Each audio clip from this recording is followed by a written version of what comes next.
FPM podcast. This is a supporting piece for the Flow Point Method. If you haven't seen, the Flow Point Method is an online training program specifically designed for water skiers, which includes nutrition, fitness, water ski technique, mindset, and a bunch of other stuff to basically create an all-in-one holistic program for water skiers by water skiers so that you can be a better version of yourself on the water, ski longer, ski better, ski more consistent, and all the rest of the things that we're looking for as a skier. So the secondary goal of the Flow Point Method is to shed light on some of the misinformation that's circling or swirling rather in the water ski world. There's a lot of misinformation out there as far as technical aspects of how skiing works. And so what we hope to do with this podcast is by talking to professional skiers, talking to amateur skiers, talking to fitness folks, we hope to tease out some of the fundamentals of water skiing. The goal is short segments with interesting people where we get to talk to them, and you can come away as a skier, a passionate skier, with a nugget, something that you didn't know beforehand, or a new perspective on an old idea that maybe allows you to go out and on that day find a feeling that you didn't that you had never found before. That's the goal. We're in the business of finding a new feeling, a better feeling on our ski, because we know that if you feel the same on the ski, you're going to get the same result. So we know to be better skiers, to be more consistent skiers, to be able to do this longer, we need to find a new feeling. And that's what we're in the business of doing, is teasing out the details so that each episode brings you something that hopefully helps you find a new feeling on your ski. So just to remind you, this is not Flow Point TV. This is something completely different. This is the Flow Point Method podcast. This is aimed at skiers, passionate, dedicated, hungry skiers who are looking for anything that will allow them to become better skiers. And what I think that anything is the right understanding, the right information, and the right perspective or conception of how skiing works. Because if you understand how skiing works, and we can make it as simple as possible, then you will be a better skier, and you will find your own way to be a better skier. You won't be copying and pasting what other people have told you onto your own style or your own approach to skiing. This is about giving you the tools to find your own path to being a better skier, a better version of yourself on the water, and a better human being off the water. So that's what we hope to do. The first episode here is with two-time world champion Will Asher. So let's get right to it. Let's assume that there are three main fundamentals to all of slalom skiing. Okay, let's just assume that these three main things are the most important three. What in your opinion is one maybe of those three that is just a fundamental of water skiing, that if you don't have this or you're not working on it, you're deteriorating? I think body position has to kind of be number one, and taking like a macro look at body position, not getting down to the nitty gritty, but just, are you stacked, whatever that means. That's a buzzword that people like to use, so we'll use it. Yeah. Is you aligned? Is your body in the best position to potentially take the maximum amount of load? Not to say we want to get that load, but the goal should be that your body is so efficient that even if that maximum load comes on, you can take it. But really, you want to be operating at a range of like 40% of your maximum, just because you're so loaded or so aligned within the body. So the better alignment you have, the easier it is to handle whatever specific load you're applying, obviously. Yeah. And I mean, that my big shift came from, like weightlifting or Olympic lifting, that kind of stuff. And I mean, it's all technique for the amount of weight you can lift. When you see like 120 pound people lifting double what you can lift at 180 something pounds, you're like, okay, that tells you that it's probably not all strength. Some of it, but and I see that a lot with skiing. Within body position, okay, I'd like to get to a couple things, but first and foremost, you just sparked an idea that I think is not talked about in skiing. If you look at what you just said, there's women who can Olympic lift. They're 120 pound women, and they can put 220 pounds over their head. Yeah. I think part of it's strength, a big part of it's technique, but also a big part of it's being able to put your body in a shape to be able to load through that shape. Yeah. And like you are, in my opinion, one of the masters at being able to be in a compromised shape or a not the best shape, but still be able to manage the situation. Now that's not the goal, but you're able to manage a unforeseen obstacle, whether it's a roller or a wind chop, or something weird happens where you're out of position, but you can manage it because your body, you've built it into a body that can be in different shapes and not freak out or not seize up. Yeah. I mean, I've tried a lot of different ways of skiing throughout my career.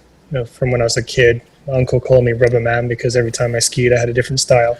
That was probably my way of, not getting stuck into something that's maybe not optimum. But I mean, if I look back at the way I've skied for, the last 5 years versus 10 years ago, I don't really recognize myself. Yeah. And I'm not exactly sure how that transitions. It's probably just being aware and, having good people around you to kind of lead in a direction that's more efficient. And that seems to be the name of the game. Like, how can you get through the pass with the least amount of effort? And body position. And, we did some stuff recently with heart rates. And if you can get through the end of the pass, still maintaining a relatively low heart rate, then that tells you you're working quite efficiently. Yeah. So I know they did some stuff at the Hilltop Pro-Am recently. And I mean, you can tell there's a lot of stress on the body. Yep. People are working out there. It's only 16:08 or 16:95 seconds, but you're seeing people get their heart rate up to the 190s quite frequently. I know Jamie Bowles was apparently 190 something, and she was questioning the number. She is young. I know. I don't think for over 40 crew that's going to be a reality, but. No. But something you said sparked an idea. So this idea of body position, I think it is probably the most fundamental thing. Like if your body's in a compromised position, you can't accept the loads from the boat or through your feet from the ski. However, there's different indications for me of whether you're using body position properly or not. So one indication would be, and I know ultimately max speed, we'll get to this later, but being as fast as possible is not the ultimate goal. No. So I've heard this from a lot of people. I said this for years, that getting to the wakes as quick as possible should be your goal. We know that that's not your goal. That should not be your goal. However, for a given amount of acceleration or a given amount of top speed, let's say 85K, you want to reach 85 kilometers per hour by center line. The person who can do that with less line load, given the same body weight, is doing it more efficiently with more efficient body position. Right. Because they're not requiring as much load from the boat to get them propelled to that same speed at center line. And what I thought was interesting was, well, you mentioned Hilltop. You had, I think Freddie Winter had one of the higher loads, or the highest load maybe. I don't know if it was specifically at the same pass, but he had not the highest speed. Yeah. He was pretty close, but he wasn't the highest speed. And then you had Adam Cord, who had the second highest load, and he was like one of the slowest top speed skiers. So here he is. Adam Cord's got the highest load, but he's got one of the lower speeds. From what this is secondhand information. I didn't watch the webcast. I was there, so I should be careful what I say. But if that's true, I watched it, so I can fact check. I did watch it. But if that's true, I'm following you. High load, low maximum speed, then there's a lot of inefficiency there, and I feel like that inefficiency gets expressed as forces in the body and wear and tear over time and potential mistakes, because you're going from a high load situation to getting rebounded into the boat or not being able to manage your outbound swing or any of the I think that's something you kind of hit on. It's like, okay, why is body position important? Why do we keep talking about speed and load? And it's how, because it's like for every action there's an opposite equal reaction. So if you go hard here, the chances are you're not going to be able to then maintain or go hard where you actually need to go hard. So it's all coming down to how do you create the appropriate amount of speed, load to be able to stay on your optimum pass. So and then it also, it circles back into like the stress and the heart rate stuff of how people work. But if you're overworking or over energized, the chance of you then being able to stay on the optimum pass are pretty low. Yes. You know, you should be able to keep. It should never feel like it's a lot of work. Yeah. And every once in a while, you got to go for it, but you got to save it. You got to save it for when you need it. Yeah. Yeah, I mean, that's just like a Hail Mary, got to get to 3 or something, you know. It's not necessarily and we've seen it with some of the testing we're doing, and if the speed gets above a certain level, that's basically means you're missing the pass. So what does that indicate to you? I know we're still on body position, and I don't want to stray from that too much, but if you put too much energy into the system, you get too much speed through center line, you see that correlating to not your best scores. Why do you think that is, personally? I think because at that point you're kind of out of control. So you've lost control of the swing, or you know, the rhythm of the line or the path that you're taking, and you end up turning into a slingshot essentially. Yep. So you're loading so much. There's only so much distance you can keep your body away from the boat. Like that's pretty fixed. You know, we're on a handle, we're on a rope. It's going to stretch, you know, marginal amounts. We're not talking very much. Yep. So it's the more you stay on the line of that path, the better chance you have essentially of running the pass. So if you think about it, if you come off the wakes, and the old saying used to be you got to ski 20 feet in front of the buoy. But for me, that's telling me I'm taking a path that's straight out off the wakes. Yeah. And at a certain point, you've got to rejoin with a handle, and to do that, you're going to have to get slinkied back into it in a way. You know, it's like stretching the bungee, and then super fast you're going to get shot at the buoy. Yeah. Whereas, you know, some of the stuff we're talking about now is just staying more in connection, staying on, you know, a similar swing arc as the handle until it's time to get off it and reach and take the buoy. Yeah. That's a key thing, I think.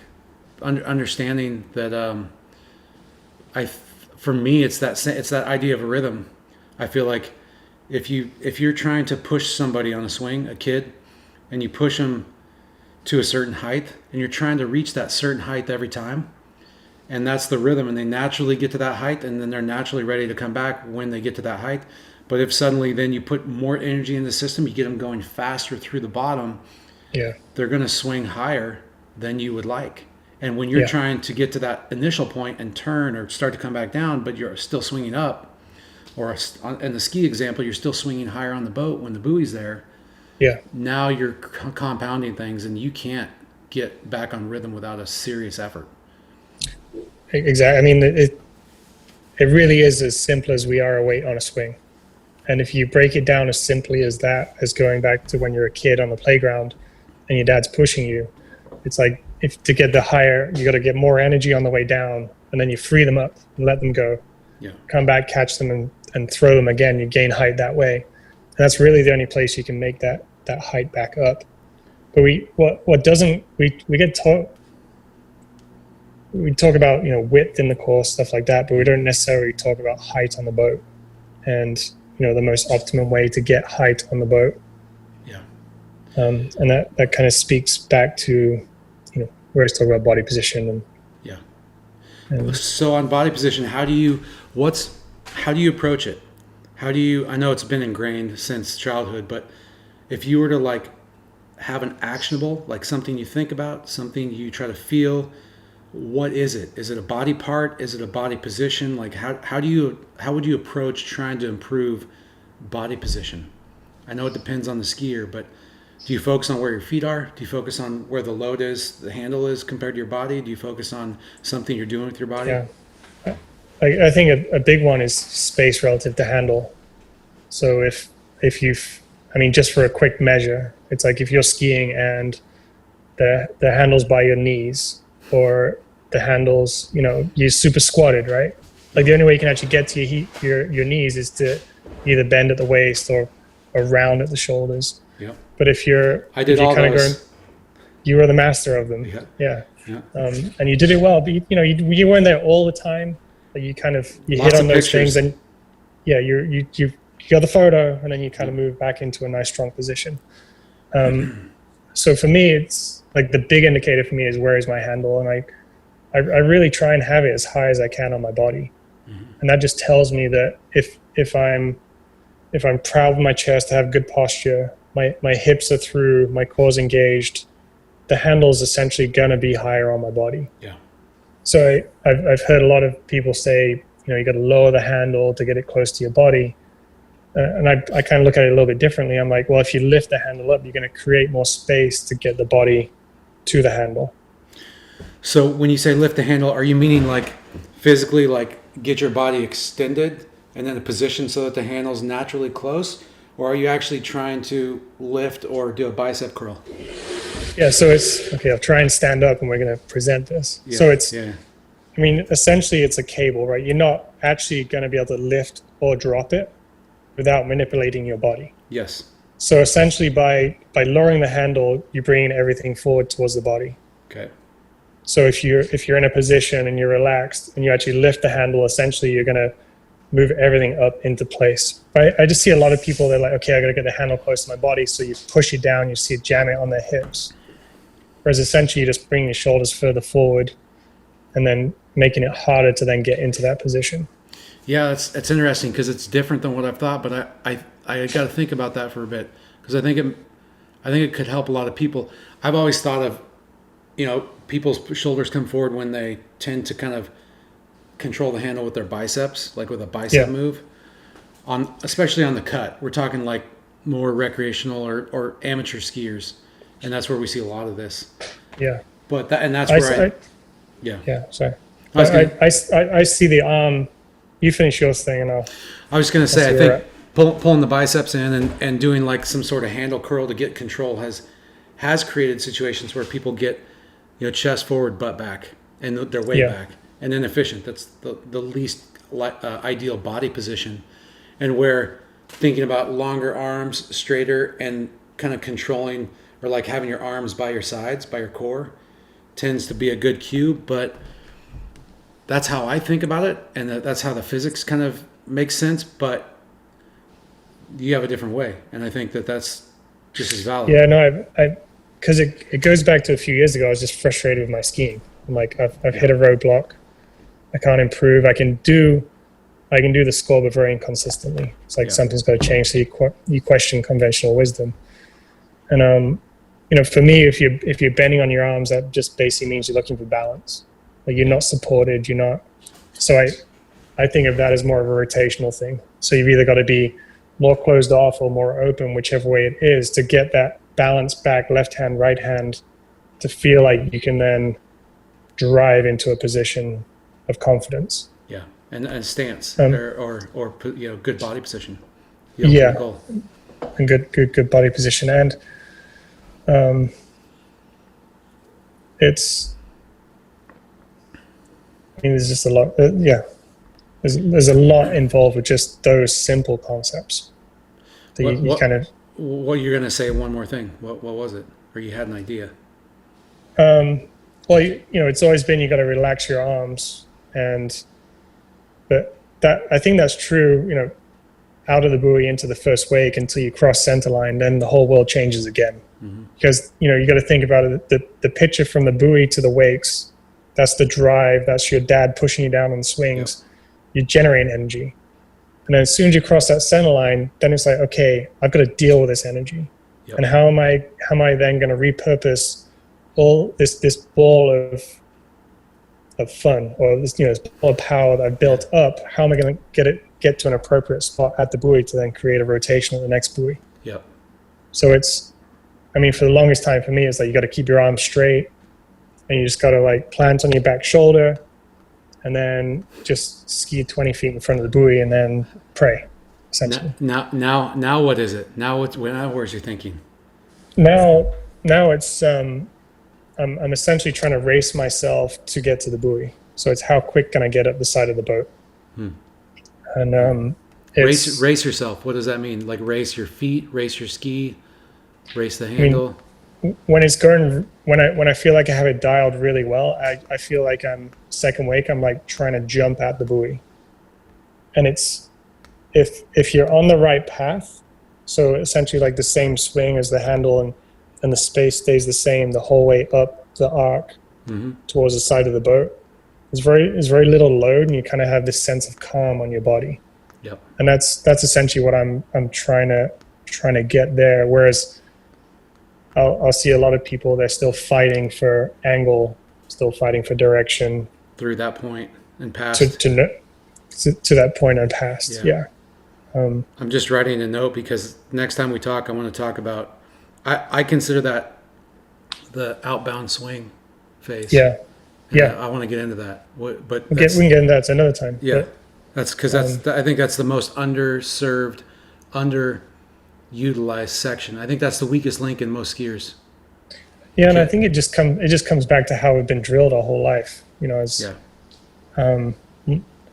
it's always been, if in doubt, go harder. You know, like if you're not making the pass, it's because you're wussing out and you're not committed enough on the second wake. Yeah. You obviously don't have enough space before the buoy. You're obviously not committed enough, or your arms are too bent, or like just all these words. All these weird things.